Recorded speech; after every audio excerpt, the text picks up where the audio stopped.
Salut, comment ça va? Bienvenue, je m'appelle Nathan. Peut-être que tu connais déjà ma voix si tu écoutes le podcast avec Violaine, mais aujourd'hui je suis seul face à la caméra pour te parler à toi directement parce que dans cette vidéo je veux t'expliquer quelque chose de fondamental si tu veux parler comme un natif, comme moi, comme n'importe quel autre français ou francophone. Aujourd'hui, je vais te parler du pronom on. Est-ce que tu connais le pronom on? J'imagine que oui. Tu as besoin de le connaître et surtout de l'utiliser enfin correctement. C'est extrêmement important. Alors, j'imagine que tu le connais peut-être, que tu l'as déjà appris, que tu l'entends beaucoup aussi, mais est-ce que tu l'emploies de la bonne manière? Est-ce que tu l'utilises aussi souvent que les natifs? Eh bien, je suis pas vraiment sûr. Dans cette vidéo, on va monter crescendo dans la difficulté progressivement et je suis certain que tu vas en apprendre beaucoup. C'est parti! Alors pour commencer, j'aimerais préciser une chose. Dans cette vidéo, je parle bien du français parlé. Je ne parle pas du tout du français écrit. Et à l'oral, le pronom on est partout. Aujourd'hui, en 2024, je l'entends, moi, personnellement, tout le temps, dans chaque phrase, presque à l'oral. Et moi-même, c'est vrai que je dois te le dire, je le dis énormément. Alors, à quoi il sert? Qu'est-ce qu'il remplace? Eh bien, plusieurs choses. Le premier cas, celui que tu connais déjà certainement, je pense, c'est le plus connu. C'est pour parler de la société en général, des gens. Pour comprendre, eh bien, je vais te donner un exemple. En France, on célèbre la fête nationale le 14 juillet. On célèbre. Autre exemple, on organise les Jeux Olympiques tous les 4 ans. Ça, c'est le premier cas, c'est le plus connu. Je voulais juste te le rappeler. Maintenant, on passe au deuxième. Ce deuxième cas m'intéresse beaucoup plus, quand on remplace nous. Honnêtement, je dois t'avouer quelque chose, quand moi je parle français, quand les natifs parlent entre eux, ils utilisent très rarement nous. À la place, eh bien, on préfère dire on. Ils préfèrent dire on. Un exemple, John et moi, on va au ciné ce soir. Et pas nous allons au ciné ce soir. Un autre exemple, si je parle de moi et de mon chat, je vais dire on vit ensemble, on habite ensemble. Et pas nous habitons ensemble. Non. C'est correct, bien sûr, tu peux dire nous, tu as le droit de le dire, mais c'est peu fréquent, on ne le dit pas beaucoup, sauf si c'est formel, si c'est sérieux, si tu veux mettre une distance importante entre toi et la personne à qui tu parles. Mais je dirais dans 90% des cas, dans 95% des cas, je te conseille d'utiliser on. Et moi, comme je l'ai dit tout à l'heure, je ne dis presque jamais nous quand je parle à l'oral, quand je parle français. À l'écrit un peu plus, hein, ça dépend de la situation, mais à l'oral jamais. Donc j'ai presque envie de te dire, oublie le nous quand tu parles français. Voilà, c'est mon petit conseil juste pour t'entraîner. Alors, d'abord, pourquoi nous utilisons on ? Eh bien, c'est facile. C'est pour simplifier la langue. C'est plus court, c'est plus percutant, c'est direct. Et quand on parle en français, on veut aller vite. On veut passer un message rapidement. Est-ce que tu vois la différence entre on part, 2 syllabes, 2 syllabes, et nous partons, 3 syllabes. On connaît, 3 syllabes, et nous connaissons, 4 syllabes. Eh bien moi je sens la différence dans ma bouche et toi aussi j'imagine. Et c'est encore plus visible quand on enchaîne les phrases, on ressent encore plus cette différence. Parce que, petit rappel, n'oublie pas, le pronom on, c'est la 3e personne du singulier et nous, c'est la 1re personne du pluriel. Attention donc à la conjugaison, ce n'est pas la même. Nous mangeons, on mange. Nous buvons, on boit, pluriel singulier, et pourtant on parle des mêmes personnes. Alors maintenant, je t'entends me poser cette question, mais comment savoir qui parle ? Quand on dit « on », qui se cache derrière « on » ? Est-ce que c'est la société en général, comme on l'a dit tout à l'heure, ou est-ce que ce sont 2 personnes, 5 personnes, 15 personnes ?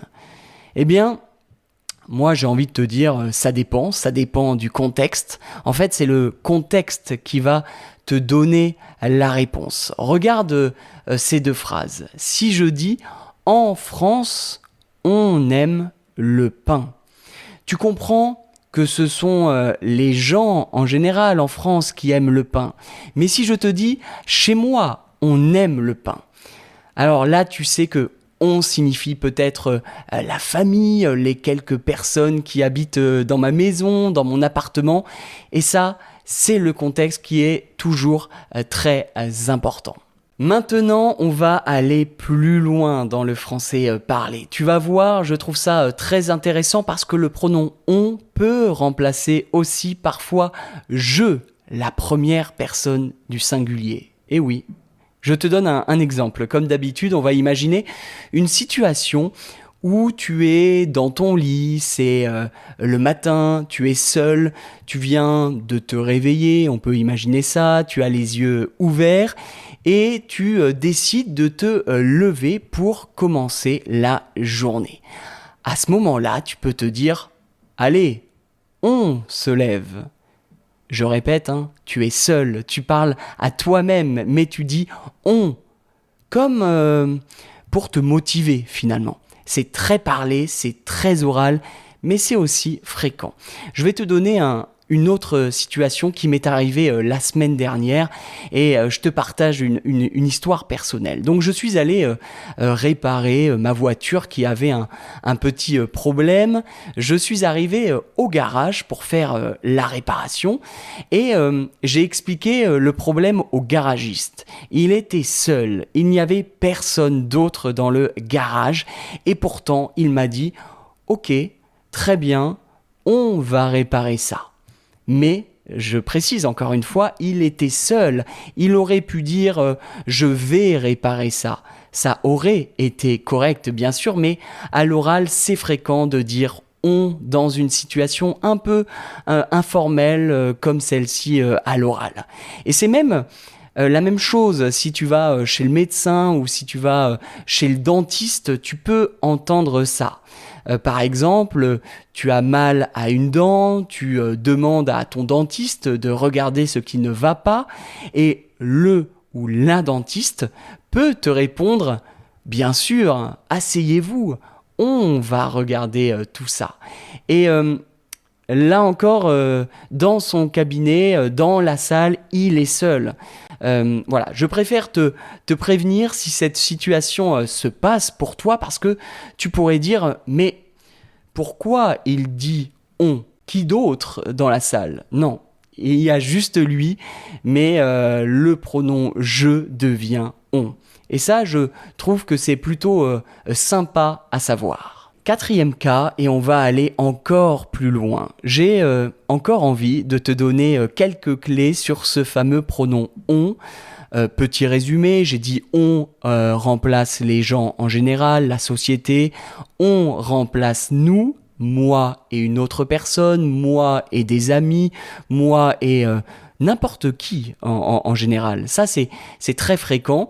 Je viens de dire que on peut remplacer parfois, dans certains cas, je, en français parlé, c'est plus informel, bref, on vient de le voir. Et maintenant, est-ce que tu sais que le pronom on peut aussi remplacer tu et vous, toujours à l'oral, bien sûr, je le répète, c'est très important. Est-ce que tu trouves ça un peu bizarre ? On peut remplacer tu ou vous. Alors, ne t'inquiète pas, comme d'habitude, je te donne un exemple. Je pense que tu le sais si tu écoutes le podcast, mais j'adore le sport.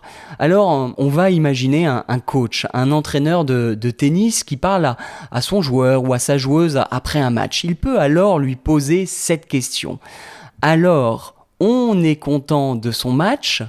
C'est informel ? C'est très fréquent à l'oral ou fréquent à l'oral. Et pour être précis, quand je réfléchis, je dirais même que c'est familier.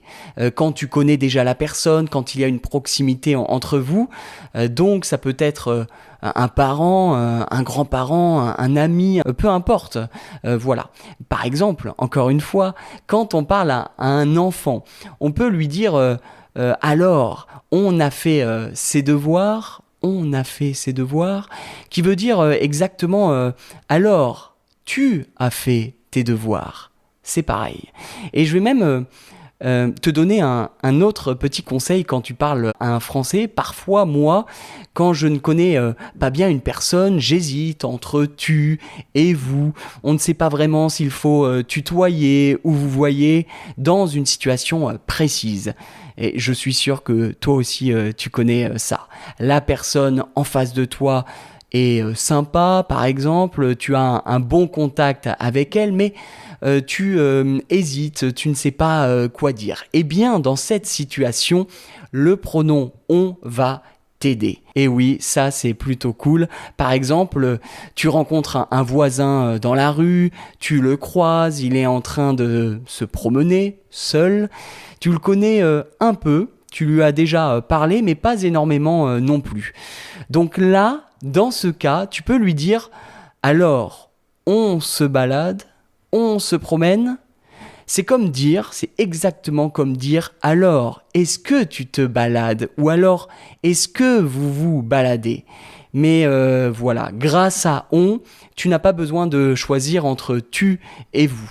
Ça, c'est pratique. Maintenant, on passe au cinquième et dernier cas. Mais juste avant, si tu aimes cette vidéo, n'oublie pas de t'abonner à la chaîne. C'est important et ça te permet de savoir quand d'autres vidéos vont sortir. Cinquième cas donc, où on utilise le pronom « on » en français. Et je dois te dire que dans certaines situations, on peut remplacer « il » ou « elle » au singulier. Et aussi « il » ou « elle » au pluriel. Mais la différence, c'est que dans ce cas-là, on remplace quelqu'un qu'on ne connaît pas, quelqu'un qui n'est pas identifié. Et ça, c'est super fréquent quand on parle français. Je suis obligé de te donner encore un exemple pour que tu comprennes. Par exemple, on m'a volé mon ordinateur. On vient de m'appeler, mais je ne sais pas qui c'est. Voilà un exemple. On est une personne, peut-être même plusieurs personnes, mais on ne sait pas qui exactement, et donc on va dire on.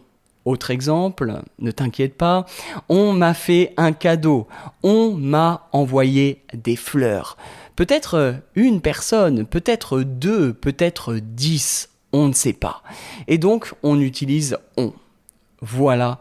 Pour cette vidéo, tu l'as compris, le pronom « on » est très très utile. Quand tu parles français, il peut remplacer à la fois je, tu, il, elle, nous, vous. Finalement, un peu tout le monde en fonction évidemment du contexte de la phrase. Je sais que c'est pas forcément facile, mais de savoir tout ça peut te permettre dans un premier temps de mieux comprendre les Français quand ils parlent, dans les séries par exemple, dans les films, dans la rue, et ensuite dans un second temps ça peut t'aider toi aussi à essayer d'intégrer le pronom on, de l'utiliser petit à petit, de l'employer plus souvent.